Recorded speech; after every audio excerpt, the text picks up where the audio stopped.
Gulbarga city के चौक police station limits में पिस्तौल के केस में 5 लोगों को गिरफ्तार कर लिया है। पुलिस कमिश्नर ने बताया सारी चीज़ें प्रेस कॉन्फ्रेंस के जरिए।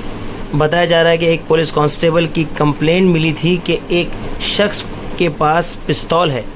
चौक पुलिस स्टेशन की टीम ने उस शख्स को शक की बुनियाद पर और पूछताछ करने के बाद उसने अपना जुर्म कबूल कर लिया है और बताया कि हमको एक शख्स ने मर्डर करने के लिए 20 लाख रुपए की सुपारी दी थी, तो हम लोगों ने मध्य प्रदेश से पिस्तौल लेकर आए थे।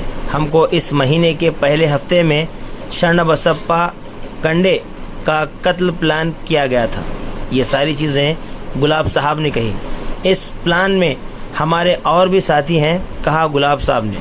एक स्पेशल टीम बना के सारे मुजरिम को गिरफ्तार कर लिया गया है। गैबू साहब, यशवंत, गौतम, शिवकुमार, हनुमंतराव, इनके कब्जे से 3 पिस्तौलें और 11 लाइव बुलेट बरामद किए गए हैं और एक बाइक और 2 कार इनके पास से जब्त कर लिए गए हैं। ये सारी चीज़ें प्रेस कॉन्फ्रेंस के जरिए गुलबर्गा के पुलिस कमिश्नर ने मीडिया वालों को बताई। आइए सुनते हैं गुलबर्गा न्यूज़ की ये रिपोर्ट। ಕಲಬುರಗಿ ನಗರ ಪೊಲೀಸ್ ಅದರಲ್ಲಿ ವಿಶೇಷವಾಗಿ ACP north Chowk police station inspector, ಅದೇ ರೀತಿ ಸಬರ್ಬನ್ ಪೊಲೀಸ್ ಸ್ಟೇಷನ್ನ ಇನ್ಸ್ಪೆಕ್ಟರ್ ಮತ್ತು ಕ್ರೈಮ್ ಸ್ಟಾಫ್ ಒಂದು ತುಂಬ ಶ್ಲಾಘನೀಯ ಕೆಲಸ ಮಾಡಿದ್ದಾರೆ. ಅದರಲ್ಲಿ ಈ ಪ್ರಕರಣದಲ್ಲಿ ಪ್ರಥಮವಾಗಿ 15ನೇ ತಾರೀಕು ಸಸ್ಪಿಷಿಯಸ್ ಅನುಮಾನಾಸ್ಪದ ವ್ಯಕ್ತಿಯನ್ನು ವಶಪಡಿಸಿಕೊಂಡು ವಿಚಾರಣೆಗೊಳಪಡಿಸಿದಾಗ ಅವನ ಹತ್ರ ಒಂದು ಇಲ್ಲೀಗಲ್ ಕಂಟ್ರಿ ಮೇಡ್ ಪಿಸ್ಟಲ್ ವಶ ಆಗುತ್ತೆ. ಅದರ ಜೊತೆಗೆ ಆರಂಭದಲ್ಲಿ 3 ರೌಂಡ್ಸ್ ಇರುತ್ತೆ, ನಂತರ ಹೆಚ್ಚುವರಿಯಾಗಿ 2 ರೌಂಡ್ಸ್, ಟೋಟಲ್ ಅವನಿಂದ 5 ರೌಂಡ್ಸ್ ವಶಪಡಿಸ್ಕೊಳ್ಳಲಾಗುತ್ತೆ. ಆ ಬಂಧಿತ ಆರೋಪಿ ಹೆಸರು ಗೈಬೂ ಸಾಬ್ ಅಂತ. ಬೇಸಿಕಲಿ ಈಸ್ ಎ ಕ್ರಿಮಿನಲ್ ಹಿನ್ನೆಲೆ ಉಳ್ಳವನು, ಮೂಲತಃ ಬಿಜಾಪುರ ಜಿಲ್ಲೆಯವನು. ಇವನ ಒಂದು ಹೆಚ್ಚಿನ ವಿಚಾರಣೆಗೊಳಪಡಿಸಿದಾಗ ಅವನು ಒಂದು ತುಂಬ ಗಂಭೀರವಾದ ಮಾಹಿತಿಯನ್ನು ಹೇಳ್ತಾನೆ. ಅದರಲ್ಲಿ ಏನಂತಂದರೆ, ಒಂದು ಸುಪಾರಿ ತೆಗೆದುಕೊಂಡಿರ್ತಾರೆ, ಒಬ್ಬ ವ್ಯಕ್ತಿ ಕೊಲೆ ಮಾಡಲಿಕ್ಕೋಸ್ಕರ ಸುಪಾರಿ ತೆಗೆದುಕೊಂಡಿರ್ತಾರೆ. ಅದಕ್ಕೋಸ್ಕರ ಮಧ್ಯಪ್ರದೇಶಕ್ಕೆ ಹೋಗಿ ವೆಪನ್ಸ್ಗಳನ್ನು ಖರೀದಿ ಮಾಡಿರ್ತಾರೆ ಮತ್ತು ಅದಲ್ಲದೆ ಇವನಿಗೆ ಕೊಲೆ ಮಾಡಲಿಕ್ಕೆ ಸುಮಾರು ಕಡೆ ರೆಕ್ಕಿ ಕೂಡ ಮಾಡಿರ್ತಾರೆ. ಇದರಲ್ಲಿ ಟಾರ್ಗೆಟೆಡ್ ವ್ಯಕ್ತಿ ಯಾರಂತಂದರೆ, ಏನು 2021 ಸಬರ್ಬನ್ ಸ್ಟೇಷನಲ್ಲಿ ಒಂದು ಕೊಲೆ ಪ್ರಕರಣ ವರದಿಯಾಗಿರುತ್ತೆ. ಅದರಲ್ಲಿ ಮೃತನಾದವನ ಹೆಸರು ಶಿವಪುತ್ರ ಅಂತ. ಅದರಲ್ಲಿ ಆರೋಪಿಗಳಿಗೆ ಕಳೆದ ವರ್ಷ ಖುಲಾಸೆ ಆಗಿರುತ್ತೆ. ಅದರ ಹಿನ್ನೆಲೆಯಲ್ಲಿ ಆ ಆರೋಪಿಗೆ ಕೊಲೆ ಮಾಡಬೇಕು ಅನ್ನೋ ಉದ್ದೇಶಕ್ಕೋಸ್ಕರ ಏನು ಈ ಅಪರಾಧಿಗಳಿದ್ದಾರೆ ಅವರಿಗೆ ಒಂದು ಸುಪಾರಿಯನ್ನು ನೀಡ್ತಾರೆ. ಒಟ್ಟು 20 ಲಕ್ಷಕ್ಕೆ ಸುಪಾರಿಯನ್ನು ಕೊಟ್ಟಿರ್ತಾರೆ. ಅದನ್ನು ಹುಸಿಗೊಳಿಸುವಲ್ಲಿ ನಮ್ಮ ತಂಡ ಯಶಸ್ವಿಯಾಗಿದೆ, ಅದಕ್ಕೆ ನಾನು ಪ್ರಶಂಸಿಸ್ತಾ ಇದ್ದೀನಿ. ಅದಲ್ಲದೆ ಈ ಆರೋಪಿಯ ವಿಚಾರಣೆಯಿಂದ ಬೇರೆ ಆರೋಪಿಗಳ ಮಾಹಿತಿಯನ್ನು ಕಲೆ ಹಾಕಿದಾಗ ಅದರಲ್ಲಿ ಉಳಿದ ಆರೋಪಿಗಳನ್ನು ಕೂಡ ನಮ್ಮ ತಂಡ ಬಂಧಿಸುವಲ್ಲಿ ಯಶಸ್ವಿಯಾಗಿದೆ. ಬಂಧಿತರಲ್ಲಿ ಯಶವಂತ್ ಅಂತ, ನಂತರ ಗೌತಮ್, ನೆಕ್ಸ್ಟ್ ಶಿವಕುಮಾರ್ ಮತ್ತು ಇವರಿಗೇನು ಸುಪಾರಿ ಕೊಟ್ಟಿದ್ದ ಹನುಮಂತರಾಯ್, ಹೀಗೆ ಒಟ್ಟು 5 ಜನ ಆರೋಪಿಗಳನ್ನು ಬಂಧಿಸಲಾಗಿದೆ.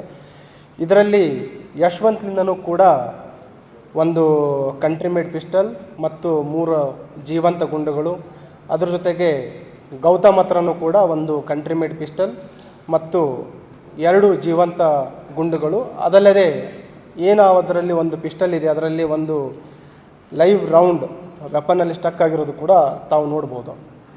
ಹೀಗೆ ಒಟ್ಟು ಈ 5 ಜನ ಆರೋಪಿಗಳ ಬಂಧನ ಮಾಡಲಾಗಿದೆ.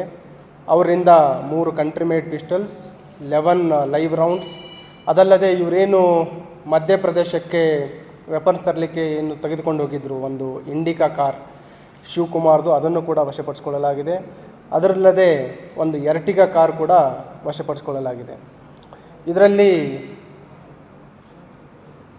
2 ಜನ ಆರೋಪಿಗಳಿಗೆ ಹಳೆಯ ಕ್ರಿಮಿನಲ್ ಹಿನ್ನೆಲೆ ಇದೆ. ಅದರಲ್ಲಿ ಪ್ರಮುಖವಾಗಿ ಏನು ಗೈಬೂ ಸಾಬ್ ಇದ್ದಾನೆ, ಇವನು ಮೂಲತಃ ಬಿಜಾಪುರದವನು ಅಂತ ಹೇಳಲಾಗಿತ್ತು. ಇವನ ಮೇಲೆ ವಾಹನ ಕಳ್ಳತನ ಇದೆ, ರಾಬ್ರಿ ಪ್ರಕರಣ ಇದೆ. ಅದಲ್ಲದೆ ಚೈನ್ ಸ್ನ್ಯಾಚಿಂಗ್ ಪ್ರಕರಣಗಳಿದೆ. ಆರ್ಮ್ಸ್ ಆ್ಯಕ್ಟ್ ಕೂಡ ಇವನ ಮೇಲೆ ದಾಖಲಾಗಿದೆ. ಅದಲ್ಲದೆ ಎರಡನೇ ಆರೋಪಿ ಏನು ಪ್ರಮುಖ ಇದ್ದಾನೆ ಯಶವಂತ್ ಅಂತ, ಅವನ ಮೇಲೂ ಕೂಡ ಒಟ್ಟು 9 ಪ್ರಕರಣಗಳಿದ್ದಾವೆ. ಅದರಲ್ಲಿ 2 ಕೊಲೆ ಪ್ರಕರಣ ಇದೆ, 2 307 ಇದೆ, ವಾಹನ ಕಳ್ಳತನ ಇದೆ. ಅದಲ್ಲದೆ ಅಧಿಕಾರಿಗಳ ಮೇಲೆ ಹಲ್ಲೆ ಮಾಡಿರೋ 353 307 ಕೇಸ್ ಇತ್ತು. ಒಂದು ಪ್ರಕರಣದಲ್ಲಿ ಅವನಿಗೆ 3 ವರ್ಷ ಸಜೆ ಕೂಡ ಆಗಿದೆ. ಇನ್ನೂ ಈ ಆರೋಪಿಗಳ ತೀವ್ರ ವಿಚಾರಣೆ ನಡೀತಾ ಇದೆ. ಮತ್ತು ಏನು ಮಧ್ಯಪ್ರದೇಶದಿಂದ ಇವರು ವೆಪನ್ಸ್ಗಳನ್ನು ತಂದಿದ್ದರು, ಅಲ್ಲಿನೂ ಕೂಡ ನಮ್ಮ ತಂಡವನ್ನು ಕಳಿಸ್ಕೊಡ್ತಾ ಇದ್ದೀವಿ. ಈಗ ಪ್ರಾಥಮಿಕವಾಗಿ ಆ ಹಿನ್ನೆಲೆಯಲ್ಲಿಯೂ ಕೂಡ ನಾವು ಪರಿಶೀಲನೆ ಮಾಡಿದ್ದೀವಿ. ಸದ್ಯಕ್ಕೆ ಆ ರೀತಿ ಯಾವುದೂ ರಿಲೇಷನ್ ಇಲ್ಲ, ಲಿಂಕ್ ಇಲ್ಲ. ಬಟ್ ತನಿಖೆ ಮುಂದುವರಿಸ್ತಾ ಇದ್ದೀವಿ. It's separate gang.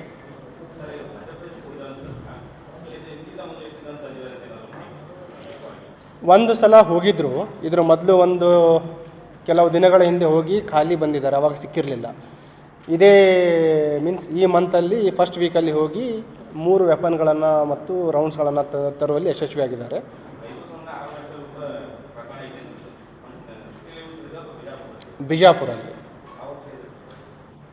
ಬಿಜಾಪುರ ಸುಮಾರು 1 ದಶಕದಿಂದ ಅವನ ಮೇಲೆ ಪ್ರಕರಣಗಳಿದ್ದಾವೆ. ಸದ್ಯಕ್ಕೆ ಆ ರೀತಿ ಕಂಡು ಬಂದಿಲ್ಲ. Basically he is from Bijapur. ಇದರಲ್ಲಿ ಏನು ಯಶವಂತ್ ಅಂತ ಆರೋಪಿ ಇದ್ದಾನೆ, ಇವನು ಒಂದು ಆಲ್ಮೇಲ್ ಕೇಸಲ್ಲಿ ಒಂದು ಕೊಲೆ ಪ್ರಕರಣದಲ್ಲಿ ಜೈಲಲ್ಲಿರ್ತಾನೆ ಬಿಜಾಪುರಲ್ಲಿ. ಅಲ್ಲಿ ಯಶವಂತ್ಗೆ ಮತ್ತು ಗೈಬು ಸಾಬ್ಗೆ ಪರಿಚಯ ಆಗುತ್ತೆ. ಈಗ ನಮ್ಮ ಏನು ಸಬರ್ಬನ್ ಸ್ಟೇಷನ್ ಏನು ಪ್ರಕರಣ ಇದೆ, ಅಕ್ವಿಟ್ ಆದಮೇಲೆ ಈ ಸುಪಾರಿ ಕೊಟ್ಟು ಈ ಒಂದು ಲಿಂಕನ್ನು ಬೆಳೆಸ್ಕೊಂಡು ಅವರು ವೆಪನ್ ಖರೀದಿ ಮಾಡ್ತಾರೆ. ಸೊ ಅದನ್ನು